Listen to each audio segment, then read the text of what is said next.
Reality therapist perception. Bachelorette. Hello and welcome back to Reactivity TV, where we give our therapist takes and perspectives to all things trending TV and movies. I'm Amy Albero. And I'm Catherine Van Eyck. We're both licensed therapists talking about the Bachelorette season finale. Yeah. Yes, love was in the air.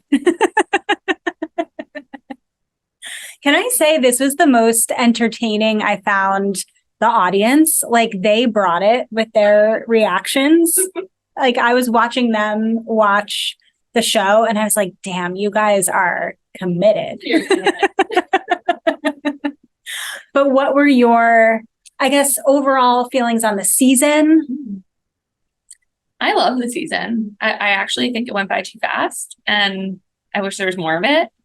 I think she was a great Bachelorette and we thought she would be. Yeah, I know. She did us proud. Charity. Thank you. Yes. Oh, I loved this season. It really was so good. It had like a mix of drama, entertainment. She was great. She was gorgeous. Her outfits were always great. Like, just, I loved it. I love who she picked. She picked what seemed like the right one per editing. Like, so it was good. Yeah, it did go by really fast. I did want more. I don't necessarily know what I wanted more of. Yeah. But yeah. I think I wanted more time with the like last 4 or 5 people. I really wanted to get a feel for them more. Yeah. Because I feel like I just saw, the connection with her and Totten is strong. And then didn't really feel like much with anyone else. So I would have liked to just see that all develop. Maybe it wasn't there. That's true. It could have just been about Dotton the entire time. Yeah. And maybe that's why the other like storylines or whatever weren't as like interesting to pursue. But although I will say that in this last episode, there's always this point. I don't know if it's just like great editing or what, or like this will go to something that I want to talk about, but like my indecisiveness. I all of a sudden start doubting myself and start thinking like, wait, maybe it's not going to be Dotton. Like, I thought it was going to be Dotton this whole time. And then, wow, she had this amazing date with Joey and her whole family loves him. Like, I I'm never right about these things. Maybe it is Joey. Like, so I started to doubt myself and was like, what's happening? Well, that was one of the points where I was like really loving watching the audience watch the show because like, yeah, she and Joey had this amazing date and you like see their connection and like they're saying, I love you and all of this stuff. And then, so cute. And then she has this like date with Dotton and like, he's telling her all this stuff and you could see the audience, like the look was giving like, he's going to have his heart broken. And I had the same thing, like, wait, no, it can't be Joey. Can it? Like editing was great. Did a great job. So as far as the finale, we got to see the end of Aaron, Joey, and Dotton's love stories and charities as well. We got to meet our new bachelor, got another preview of the Golden Bachelor. And can I just say, if I were Aaron, like, did he at least hopefully ask, like, can I at least stay? Like, that was a long period of time that I was on a plane. Like, I'll go on the resort somewhere else or like, I'll go on another part of this island, but like, can you not fly me home yet? Right away. I know this is a 12-hour flight. Yeah. I hope he got some time to like at least enjoy Fiji. Yeah. His heart broke. I know. Oh, because that's a big flight. But he might have flown right to the beaches of paradise. We don't know. For all we know. Also a long flight. Also would be a long flight back to Mexico. But yeah, we also got a preview for Bachelor in Paradise, which looks awesome. And really messy. I can't wait. Yeah. It's an interesting thing to put right after the Golden Bachelor. Like when you picture the Golden Bachelor, I don't know about you, but like I'm picturing something that is like tied up, wholesome, like some great love and like great conversation and just like something. Yes, wholesome. Great way to put it. And then right after it, they're airing Bachelor in Paradise. I know it's like made for TV and then like not safe for workplace kind of thing. Yeah. It really is like Bachelor After Hours. Is like the juxtaposition between the two seems so stark. But who knows? Maybe Gary can get down. I don't know. But we're getting ahead of ourselves, I guess. So in this finale, did a lot happen? Not sure, but I know that there was maybe one particular exchange or set of dynamics that stuck out to both of us. Yeah. Do you want to get into it? Let's do it. Charity's mom. Yeah. She brought it. Mama Lawson. Vicky. She was very quotable in each of the meetings with each of her potential future sons-in-law. And she played the mom really well. And like, that sounds really bad. Like, she is a mom, but like sometimes we get these parents that are not into it or like are not accepting of the whole idea of The Bachelor itself. And I think she was just looking at the situation at face value, like what is happening here and now, and not thinking about the journey of how fast it is and like how she just dated 800 men and like whatever. Like, she's just looking at like, okay, my daughter is confused right now, and that's a problem. At this point in her decision making. That's not good. And she even said decisiveness is a word Charity needs to get comfortable with. Agreed. Yeah. Agreed. As soon as she said that, I was like, oh my God, you're so right. Yeah. Clearly, this is something that this isn't the first time that Charity has been indecisive. Right. Even bringing Aaron back was a sign of indecisiveness. Totally. Yeah. Yeah. Vicky also was like in love with two people at the same time. I don't know about that. And I was like, yeah, Vicky, we agree. But yeah, she really did seem very, what I thought she did such a great job at was asking the men the right questions, maybe, or good questions. And then also the way that she engaged with Charity, I thought was wonderful, amazing. I know we'll get more into it, but I thought it was such a nice balance of like, she got the information that she felt like she needed. And also she didn't give any information that she felt like she shouldn't give or didn't need to give. Yeah. Which I thought was great. Yeah. And she really seemed to, not fall in love, but like fall in love with Joey. And then when she went and saw and met Dotun and didn't have that same feeling, she wasn't being phony about that. She was like really skeptical. She saw some similarities clearly between Dotun and people Charity has been with in the past. And she wasn't shy about that. She was very cautious. And rightfully so. This is her daughter, and she wants her to make the right decision, but she also doesn't want to make that decision for her. Yes. Which I thought was great. Yes. It's funny. As I was reflecting on that exchange when Charity was essentially begging her mom, like, just tell me. She really was. Just tell me what you think. Yeah. Like, that's what I want to know. I want to know what you think. Like, and that will help me make my decision. And her mom just stayed so firm and steady in like, I've already told you my observations. I can't tell you what to do. I don't want to like take ownership of that decision. And it was making me think about what it is to be a therapist. And because I feel like the way that she presented was very therapist-like. Clients often come to therapy and they're like, I have this big decision to make. Tell me what to do. And we can't do that. We don't do that. And really all we can do is simply like help reflect back the facts or like what we're noticing, what we're seeing, and give our clients as much information as we possibly have so that they can make the right decision for them.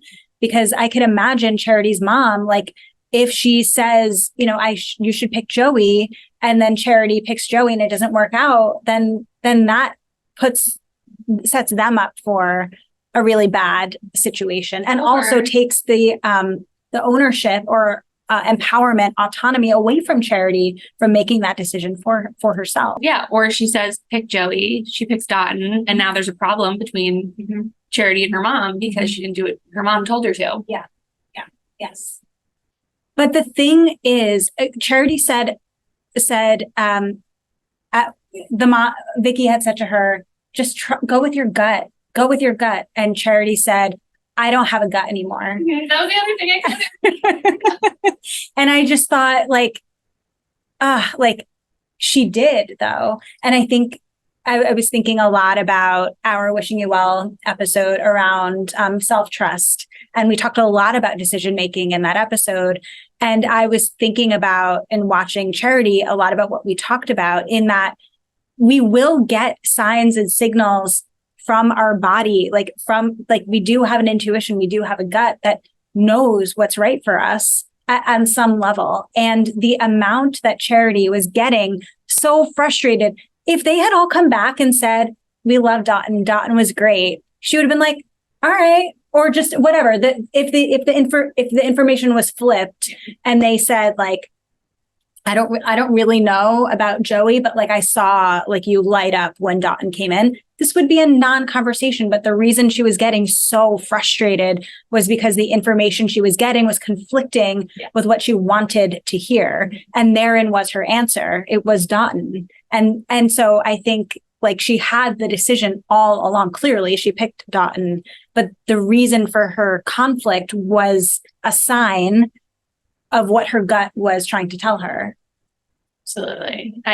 Yeah, like I said, I quoted that too. And I think that just pointed to her anxiety around this too. Like, we also have talked about before, like, is this my gut or is it anxiety?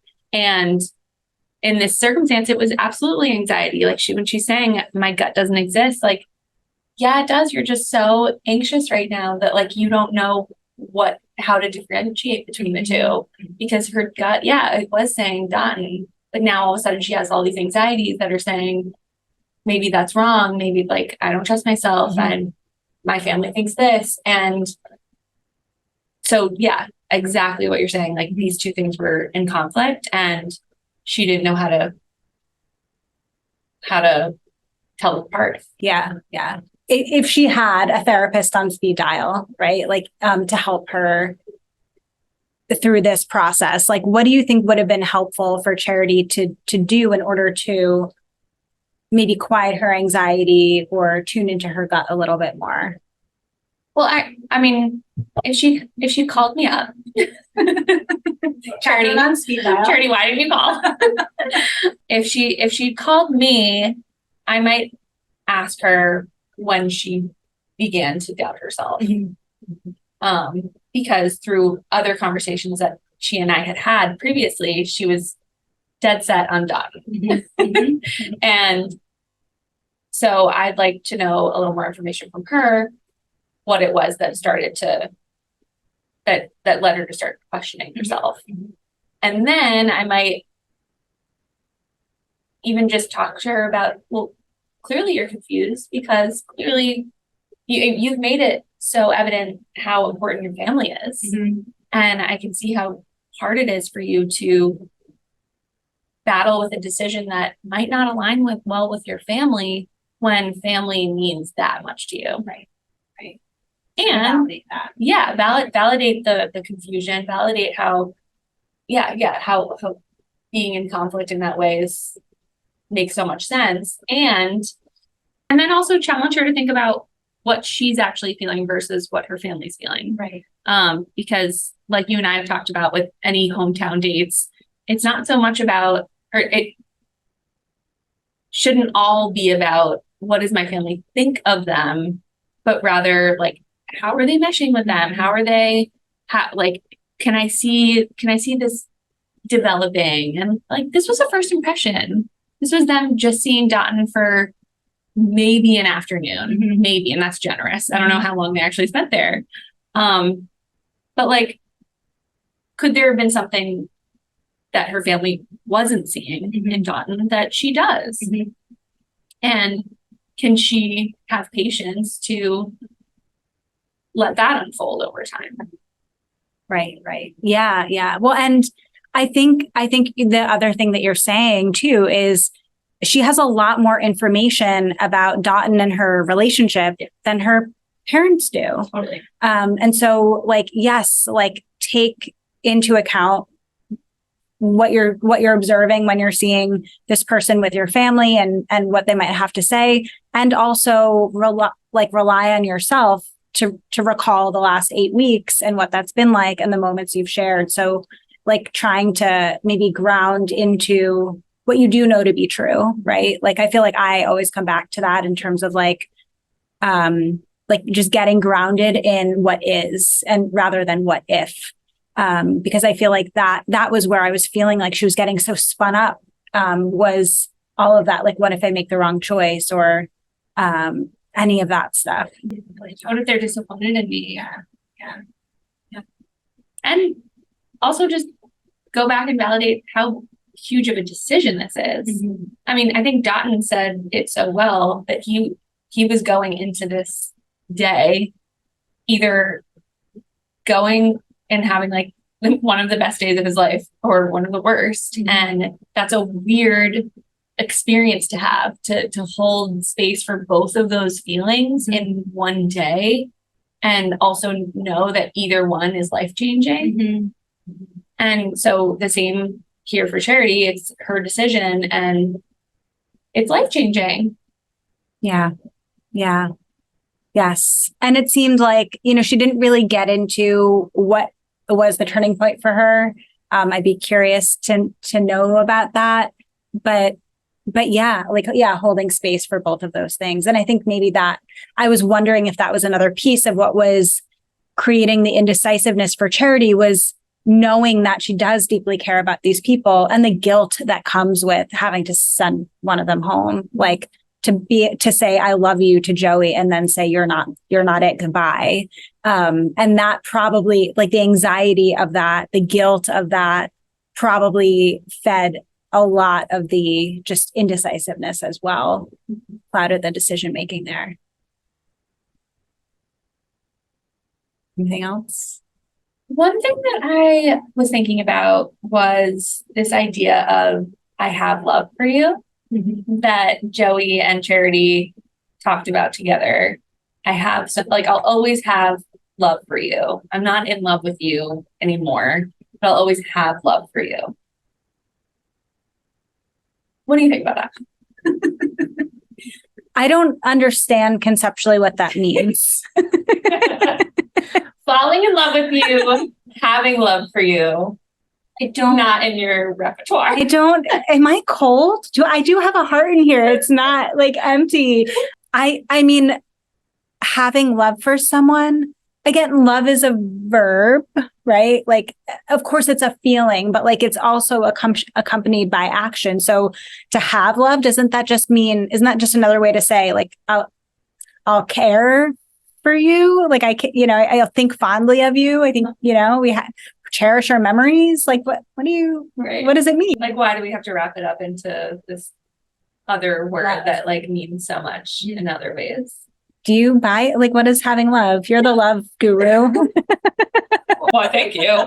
So not, but I actually agree. Like, I don't think that, I think it's more of like I feel like I should say this to you and like, you should say it in response to me in like a closure kind of way. I know what it is. It just came to me. What? Sorry. It's a rationalization because the love wasn't real. And so it's a way to kind of couch it in like, no, like that was all meaningful. So like, it's still that, like, that's what I think it is. It's a way to say like, yeah, I'll still have love for you. You know what I mean? Yeah. I think that's more what it is. Okay. I think that makes sense. Because I don't know, like even with Dotun, I don't know if she like truly, maybe she did. I don't know. But like, I think it's definitely true that she developed strong feelings and strong connections with those two men. Yeah. And so but that's different. That's different. That's different. Yeah. No, I like that. Yeah. It's a way to rationalize saying the L word to begin with. So you think when people, let's say, let's pull it out of the Bachelor world for a piece of my heart will always belong to you. What do you think when people are like in thriving relationships and they are still, or they will still say like, well, but my first love, like they'll always be my first love, and I always have love for them. What does that mean? I just rolled my eyes so hard. But what does that mean? The way that I interpret that to mean is like it's a memory that or like a meaningful relationship from my past. Like it's something that shaped me. It's something that brought me here to this point. And that's like such a better way of putting it than like, because if I were in a relationship with somebody and they said, I'll always have love for this person that I dated before you, I don't know if that makes me sound bad, but like, I would be like, no, I need all your love. You can't have it in your past for somebody that you're never going to be with ever again. And I'm not like a jealous person, but like, that would make me very jealous. Well, your concept, your view of what love means and what it comes with to love someone, it has meaning, it has value. And so yeah, to attach that word, a sense of meaning to someone from a time ago, like whereas, when you have your baby, like I imagine that your husband is going to have love.